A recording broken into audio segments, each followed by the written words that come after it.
ఇప్పుడు వాలంటీర్ వ్యవస్థే లేదంటున్నారు. ఇది కొత్త వార్త. అంటే నువ్వేమైనా రద్దు చేసావా? రహస్య జీవో ఇష్యూ చేసావా?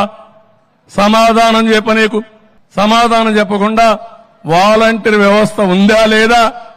రేపు ఈ మహానుభావుడు మళ్ళా ముఖ్యమంత్రి అయి మొదటి సంతకం వాలంటీర్ వ్యవస్థ పైన పెడతా అన్నాడు. అంటే ఆ వ్యవస్థ లేనట్టే కదా. ఇన్ని రోజులు అనుభవం పోయింది కదా వాళ్ళకు. రాజీనామా చేసి పార్టీకి పనిచేయమంటున్నాడు. ఎంత స్వార్థపరుడో మీరు అర్థం చేసుకోవాలి వాలంటీర్స్. అందుకే తెలుగుదేశం అదే మరి ఎన్డీఏ మేమందరం 3 పార్టీల కూటమికి హామీ ఇస్తున్నాం. మీ ఉద్యోగాలు తీసేయం, వాలంటీర్ వ్యవస్థ కొనసాగిస్తామని మరొక్కసారి మీ అందరికీ హామీ ఇస్తున్నా. ఉగాది రోజున పండుగ రోజున తీపి కబురు మీకు అందరికీ ఇస్తాం.